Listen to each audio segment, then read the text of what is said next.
YouTube. So, the chicken lizards here.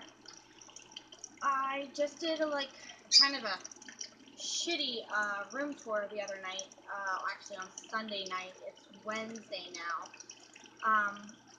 And I really just wanted to get some footage of the animals I have so that you guys can see what kind of content I'm gonna be putting out there and all that good shit.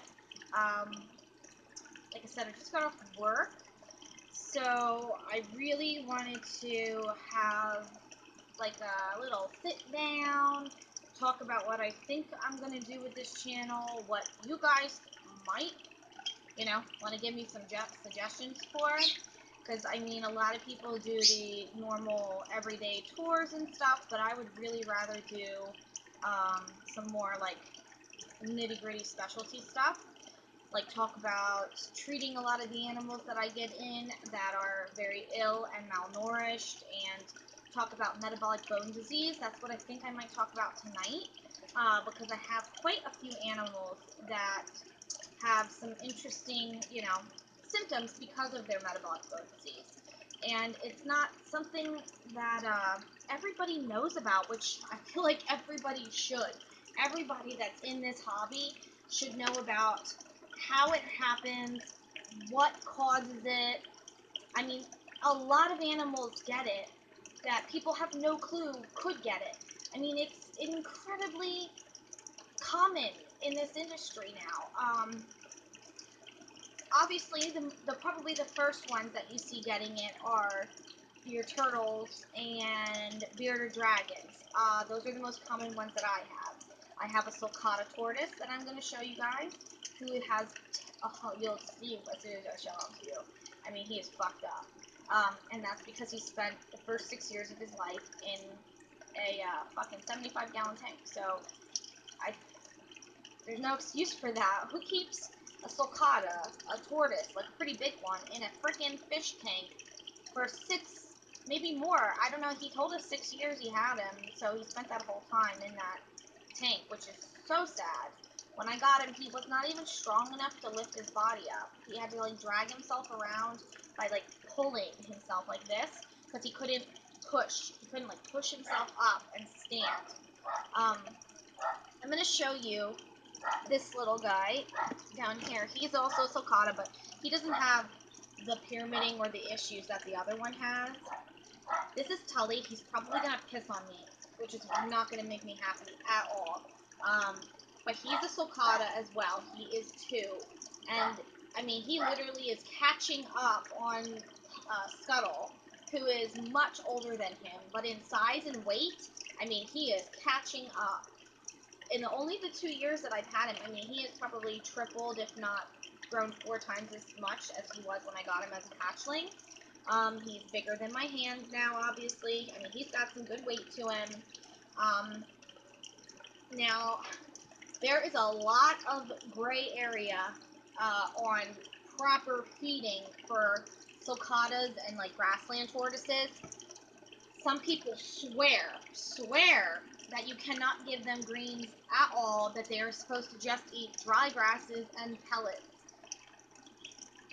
Quite honestly, everybody has an opinion. That's fine. What I do agree with is that they should not get a lot of fruit and veg in their diet, because in the wild they would not have access to very much of it, if even at all. So it actually changes the pH in their gut, and it can cause problems with their digestion, like giving them diarrhea, and just upsetting their in their internal functions. I have found that my sulcatas personally do best grazing all summer long on grass. For the littler guys, I keep them in large baby pools. That way I can monitor where they're at. And I plant those baby pools with mixed grasses, like timothy, just a whole bunch of different stuff. And I just keep constantly planting it in there so that it's always coming up. I do throw hay out in the summer as well, but they probably never touch it, so I'm probably just wasting it, but whatever, I'm going to continue to do it just to make sure they have enough. And I also do have some pelleted diet that I feed them as well. I will show you. which one I use.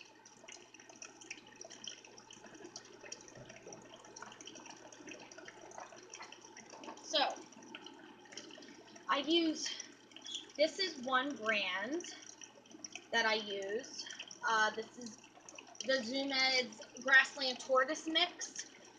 This is the one that I typically use for the smaller one. And then I also get big bags of the Missouri for the larger sulcata to eat, but he really doesn't eat his that much. I keep it out all the time, but he knows that he gets other stuff, so he doesn't really eat it for me too good.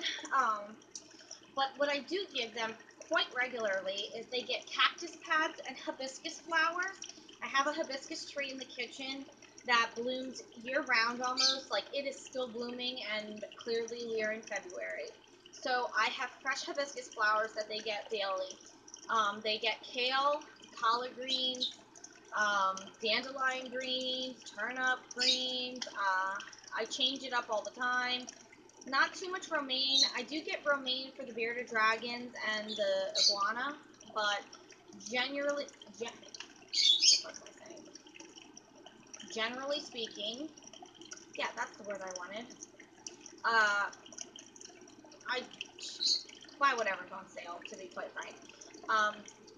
The iguana and the bearded dragons also get a mixture of vegetables and some apple, but the majority of their diet is greens. I'm going to show you Scuttle, because he's the one that has the most prominent metabolic bone disease problems. So you're going to see really what happens, like, if you don't use UVB and a good diet. Let me show you him, because he's pretty fucked up.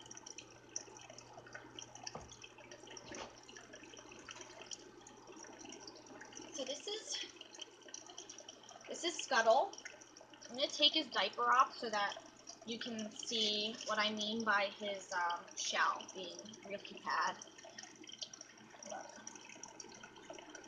He is not even remotely round. I mean, like, look at this.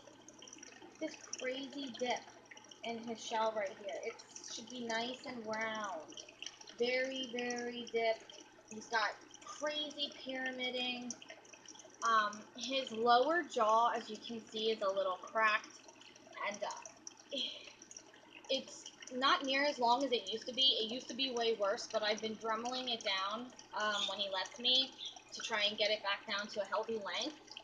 But I'm not even playing with you. This is all due to the fact that this turtle did not ever receive any UVB and probably was fed like romaine and iceberg lettuce and fruit and strawberries and all kinds of shit that just ran right through him. So without that proper nutrition, he literally didn't grow right. When I also, now he's not like this, but when I got him, when you would squeeze him like this, it was so squishy, almost like a deflated football, very leathery. And I'm assuming same cause, just lack of calcium. So when I got him, I almost immediately started keeping him outside during the daytime and allowing him to bask. But like I said, when I got him, he couldn't get around at all. Like, he literally was just stuck, kind of dragging himself around. So we kept him kind of contained in a smaller pen. But I'm not kidding. Within a month of him being outside in the sun and grazing, his strength increased so much that he started to be able to cruise around the yard. I have a huge fenced-in yard that we put wood around the whole base, dug down a little bit, that way that the turtles can't like dig out under to get out. He doesn't even try, but just in case we did do that. So I think that's really what made the difference, though, was keeping him outside, getting him that really, really good sunlight, the constant grazing for his nutrition, and the exercise. Because keeping them in small enclosures, they do not get the exercise that they need. You got to think of like a sulcata and these tortoises, like cows. They are grazers. They walk long distances, slowly, just picking off grass as they go. So their digestive tract, it very slowly moves, you know? They don't really need these, like, giant meals. you know, I feed my guys twice a day, 2 small meals, and then free-range hay to eat as much as they want in the pellets. So, like I said, it's a matter of opinion, which is fine. I totally respect that because, honestly, I've seen really healthy tortoises on many different diets. So I really don't know that there's just one solution.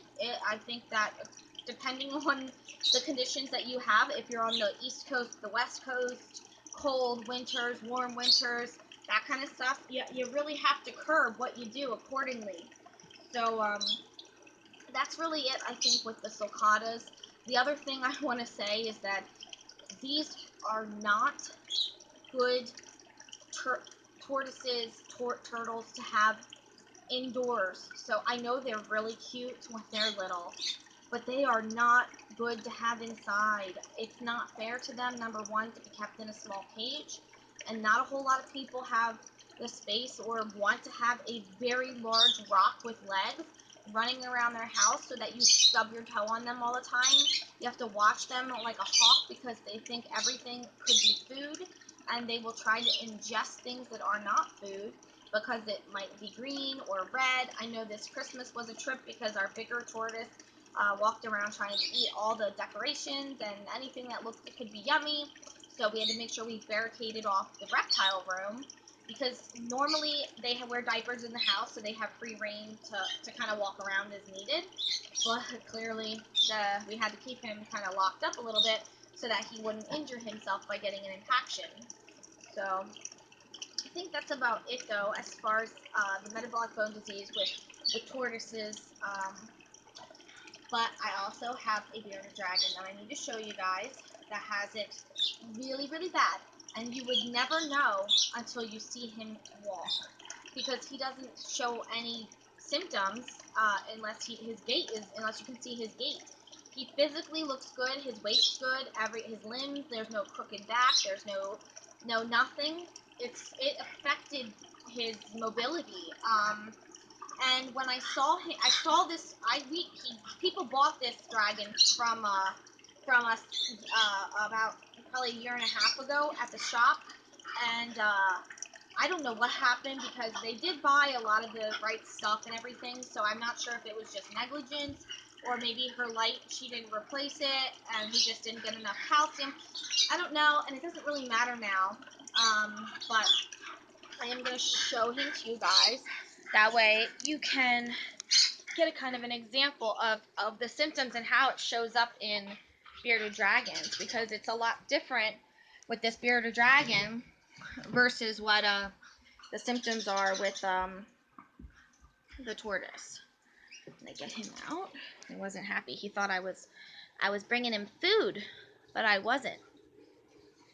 So, excuse me, boys. My dogs are wrestling. Go, move. Okay. This is Lazy, and like I said, he's got metabolic bone disease. You see how he likes to like kind of keep his legs out straight all the time? That is probably one of the number one things that he does, is he constantly has to stretch his legs out to try and be able to, you know, push off of things to move around. See if we can get him to walk a little bit. We call him Lazy for a reason, because he is really freaking lazy. Come on. See if we can get him to move around a little bit for us. He doesn't want to cooperate. Come on, Lazy. See how his legs are? They just straighten out when you move them. Oh, there he's walking a little bit. See how he's so weird? See how he can't get around too good? I'd love to see if we could get him to walk for us. Yeah.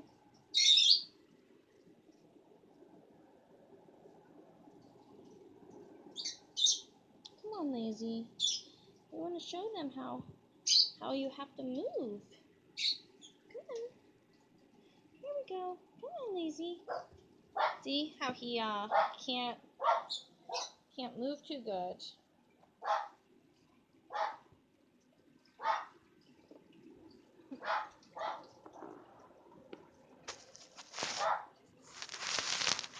I'm sorry, guys. This is a horrible video here, but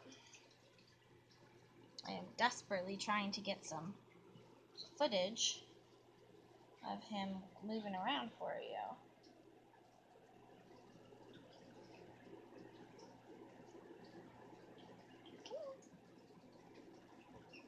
Come on, Lizzie. The dogs are starting to be pesty, so I think we'll put him back, and hopefully he'll take off into his cage, and maybe I can show you guys that. I can't stop the video because I'm filming with a shit phone, so if I stop it, I won't be able to start filming again. Here we go.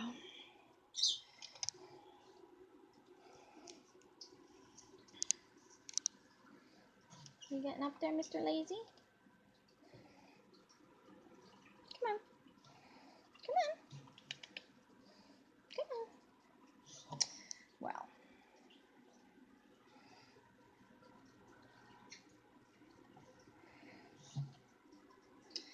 So, I think that's as good as that's going to get with him.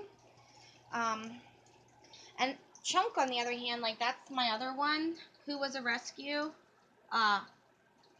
It's funny because he was, like, starved half to death, but since the family was providing him with UVB, he didn't get the same problems. So we know that it really 100%